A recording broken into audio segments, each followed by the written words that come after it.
Friends, ನಾನಿವತ್ತು ಘೇವರ್ recipe ಮಾಡ್ತಾ ಇದ್ದೀನಿ. ಅಂದರೆ ಒಂದು ಸ್ವೀಟ್ ಅದು ಹೇಗೆ ಮಾಡೋದು ಅಂತ ನೋಡೋಣ ಬನ್ನಿ. ಅದಕ್ಕೆ ಒಂದು ಬಾಣಲಿ ಇಟ್ಕೊಂಡು ಒಂದು 3 ಸ್ಪೂನ್ ತುಪ್ಪ ಹಾಕೊಳ್ಳಿ.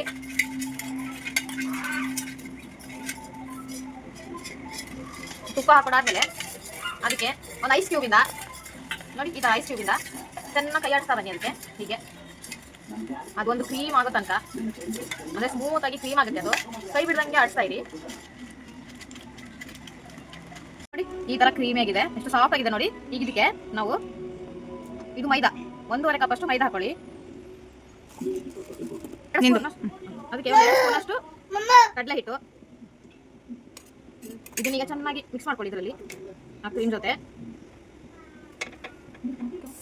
ಈ ತರ ನೋಡಿ, ಈ ತರ ಮಿಕ್ಸ್ ಮಾಡ್ಕೊಳ್ಳಿ. ಅದಾದ್ಮೇಲೆ ಇದಕ್ಕೆ ನಾರ್ಮಲ್ ವಾಟರ್ ಹಾಕಂಗಿಲ್ಲ, ಇದು ಐಸ್ ವಾಟರ್, ಅಂದ್ರೆ ಕೋಲ್ಡ್ ವಾಟರ್, ಫ್ರಿಜ್ ಅಲ್ಲಿ ಇಟ್ಟಿರೋದು.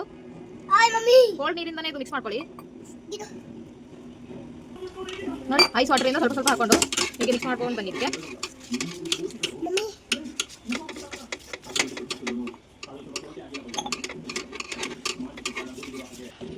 ನೋಡಿ, ಈ ತರ ಕಲ್ಸ್ಕೊಳ್ಳಿ. ಇದಕ್ಕೆ ಕೋಲ್ಡ್ ವಾಟರ್ ಹಾಕಿ, ನೀವು ನೀರು ದೋಸೆ ಹಾಕ್ತಿರಲ್ಲ ಆ ತರ ಇದ್ರೆ ಸಾಕು. ಇವಾಗ ಇದು ರೆಡಿ ಆಗಿದೆ ನೋಡಿ, ಇಷ್ಟಿದ್ರೆ ಸಾಕು. ಇವಾಗ ಹೇಗೆ ಮಾಡೋದು ನೋಡೋಣ ಬನ್ನಿ. ಗ್ಯಾಸ್ ಮೇಲೆ ಪಾತ್ರೆ ಇಟ್ಕೊಳ್ಳಿ. ಎಣ್ಣೆ ಹಾಕಿ ಅದು ಬಿಸಿ ಆದ್ಮೇಲೆ ಒಂದು ಅರ್ಧ ಹಾಕೊಳ್ಳಿ ಸಾಕು, ಯಾಕಂದ್ರೆ ಅದು ಮೇಲೆ ಬರುತ್ತೆ ಮತ್ತೆ ಅದು ಬಿಸಿ ಆಗಲಕ್ಕೆ ಬಿಡಿ. ನೋಡಿ, ಎಣ್ಣೆ ಬಿಸಿ ಆಗಿದೆ, ತುಂಬಾ ಬಿಸಿ ಆಗ್ಬೇಕು ಎಣ್ಣೆ. ನಾವು ಮಾಡಿರೋ ಬ್ಯಾಟರ್ನ ಒಂದು ಬಾಟ್ಲಿಗೆ ಹಾಕೊಂಡಿದ್ದೀನಿ. ಈ ತರ ಅದೊಂದು ಚಿಕ್ಕದಾಗಿ ಒಂದು ಬೋಲ್ ಹಾಕಿದ್ದೀನಿ ನೋಡಿ. ಅದನ್ನ ಸ್ವಲ್ಪ ಸ್ವಲ್ಪ ಬಿಡ್ತಾ ಹೋಗಿ. ನೋಡಿ, ಇಷ್ಟು ಎಣ್ಣೆ ಬಿಸಿ ಆಗಿದೆ.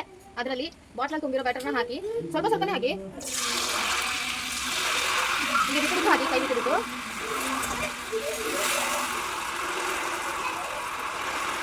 ಅದು ಮಧ್ಯದಲ್ಲಿ ಒಂದು ಹೋಲ್ ಮಾಡಿ. ಹಾಗೆ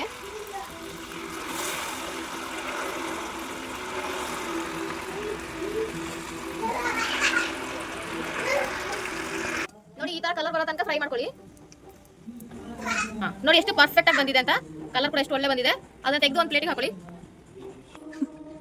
ಎಲ್ಲಾನು ಅದೇ ತರ ಹಾಕೊಳ್ಳಿ. ಸ್ವಲ್ಪ ಸ್ವಲ್ಪ ಹಾಕೊಳ್ಳಿ ಅದಕ್ಕೆ. ನೋಡಿ, ಇವಾಗ ರೆಡಿ ಆಗಿದೆ. ಇದಕ್ಕೆ ಶುಗರ್ ಸಿರಪ್ ಹಾಕೊಳ್ಳೋಣ. ನಾನು ಶುಗರ್ ಸಿರಪ್ ಆವಾಗಲೇ ರೆಡಿ ಮಾಡಿಟ್ಕೊಂಡಿದ್ದೀನಿ. 1 ಸ್ಪೂನಿಂದ ಶುಗರ್ ಸಿರಪ್ ಫುಲ್ ಸ್ಪ್ರೆಡ್ ಮಾಡಿ. ಶುಗರ್ ಸಿರಪ್ ಆದಮೇಲೆ ಅದ್ರ ಜೊತೆಗೆ ಕಸ್ಟರ್ಡ್ ಪೌಡ್ರು ಹಾಲಲ್ಲಿ ಸ್ವಲ್ಪ ಬೇಯಿಸ್ಕೊಂಡ್ರೆ ಈ ಥರ ಗಟ್ಟಿಯಾಗಿರುತ್ತೆ. ತಿನ್ನೋಕೆ ಸ್ವಲ್ಪ ಸಾಫ್ಟ್ ಆಗಿ ಚೆನ್ನಾಗಿ ಸ್ವೀಟ್ ಆಗಿರುತ್ತೆ. ಅದನ್ನ ಅದ್ರ ಮೇಲೆ ಸ್ಪ್ರೆಡ್ ಮಾಡಿ.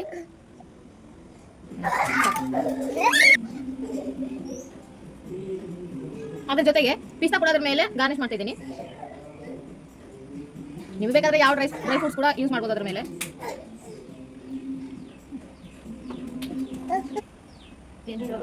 ನೋಡಿ, ನಮ್ಮ ರೆಸಿಪಿ ರೆಡಿ ಆಗಿದೆ. ಘೇವರ್ ಸ್ವೀಟ್ ರೆಸಿಪಿ ತುಂಬ ಚೆನ್ನಾಗಿರುತ್ತೆ, ತುಂಬ ಟೇಸ್ಟಿಯಾಗಿರುತ್ತೆ. ನೀವು ಮನೇಲಿ ಒಂದ್ಸರಿ ಟ್ರೈ ಮಾಡಿ, ಹೇಗಿದೆ ಅಂತ ನನಗೆ ಕಮೆಂಟ್ ಮಾಡಿ. ಮತ್ತು ನಿಮ್ಮ ಫ್ರೆಂಡ್ಸ್ಗೆ, ಫ್ಯಾಮಿಲಿಗೆ ಎಲ್ಲರಿಗೂ ಶೇರ್ ಮಾಡಿ. Thank you for watching.